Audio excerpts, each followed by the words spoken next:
मंडी के ऐतिहासिक सिटी मंच पर आज असवा स्वतंत्रता दिवस समारोह बड़े उत्साह और देशभक्ति के माहौल में मनाया गया।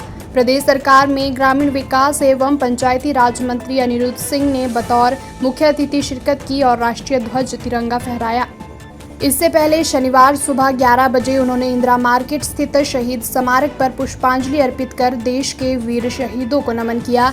इसके बाद गांधी चौक पहुंचकर महात्मा गांधी की प्रतिमा पर माल्यार्पण किया। समारोह में मंत्री ने भव्य परेड की सलामी ली। परेड में पुलिस और होमगार्ड की पुरुष एवं महिला टुकड़ियों के साथ पुलिस बैंड, एनसीसी की सीनियर और जूनियर टुकड़ियां, स्काउट एंड गाइड तथा एनएसएस के प्रतिभागियों ने हिस्सा लिया। 300 से अधिक प्रतिभागियों ने कदमताल करते हुए मुख्य अतिथि को सलामी दी।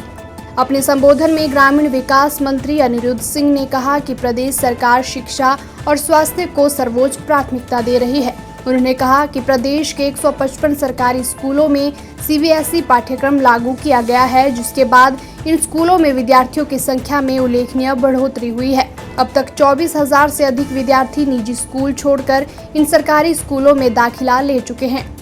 इन स्कूलों में सरकार महज 2,000 रुपये वार्षिक फीस ले रही है। मंत्री ने कहा कि इंदिरा गांधी बालिका शिक्षा योजना के तहत विधवा या दिव्यांग माता पिता के बच्चों को 18 वर्ष की आयु तक 1,000 रुपये मासिक सहायता दी जा रही है। वहीं मेधावी विद्यार्थियों की उच्च शिक्षा के लिए भी सरकार सहायता प्रदान कर रही है।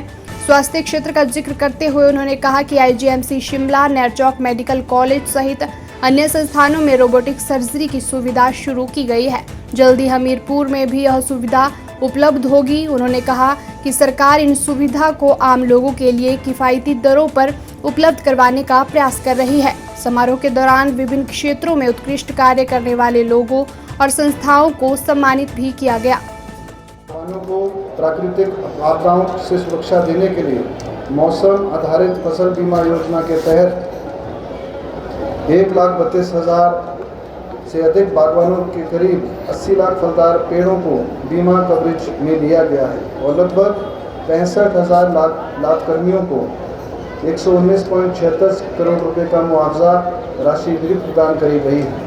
हिमाचल की बागवानी उपज को अंतर्राष्ट्रीय बाजारों तक पहुंचते हुए चेरी और प्लम की ताज़ा खेतों का पहली बार ओमान को सफल निर्यात किया गया है। प्रदेश में जल्द ही पहली बागवानी नीति लागू की जाएगी, जिससे लगभग 82,000 से अधिक लोगों को रोजगार मिलने की संभावना है। प्रदेश के विद्यार्थी की गुणवत्ता शिक्षा प्रदान करना हमारी सरकार की सबसे बड़ी प्राथमिकता है। शिक्षा के क्षेत्र में व्यवस्था परिवर्तन किया जा रहा है। यह हम सब के लिए खुशी की बात है कि हिमाचल प्रदेश ने 100% साक्षरता हासिल करी है। हिमाचल प्रदेश सरकार के प्रयासों से आज गुणात्मक शिक्षा के मामले में देश में 5वें स्थान पर पहुंच गया है। वर्ष 2021 में राज्य 21वें स्थान पर था। अपनी चुनावी गारंटी पूरा करते हुए हमने सरकारी स्कूलों में पहली कक्षा से इंग्लिश मीडियम की पढ़ाई शुरू करी है। प्रदेश में डॉक्टर वाई.एस. परमार विद्यार्थी ऋण योजना के अंतर्गत देश विदेश में उच्च शिक्षा के लिए सिर्फ 1% ब्याज दर पर 20 लाख रुपए तक के ऋण का प्रावधान भी किया गया है। इस योजना का लाभ लेने के लिए पारिवारिक आय सीमा 4 लाख से बढ़ाकर 12 लाख रुपए तय की गई है। प्रदेश में पहली बार सीबीएसई स्कूल्स की शुरुआत की गई है। इस पहल का उद्देश्य है बच्चों को घर के नज़दीक अच्छी शिक्षा मिले।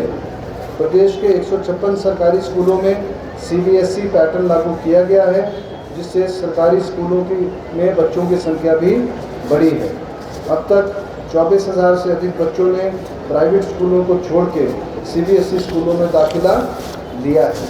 इन स्कूलों में प्रदेश सरकार केवल 2,000 फीस ले रही है, जबकि प्राइवेट स्कूलों में 50,000 रुपये से अधिक की फीस वसूली जाती है। इंदिरा गांधी सुख शिक्षा योजना के तहत विधवाओं और विकलांग माता पिता के 18 वर्ष तक के आयु के पात्र बच्चों को 1,000 रुपये हर महीने दिए जा रहे हैं।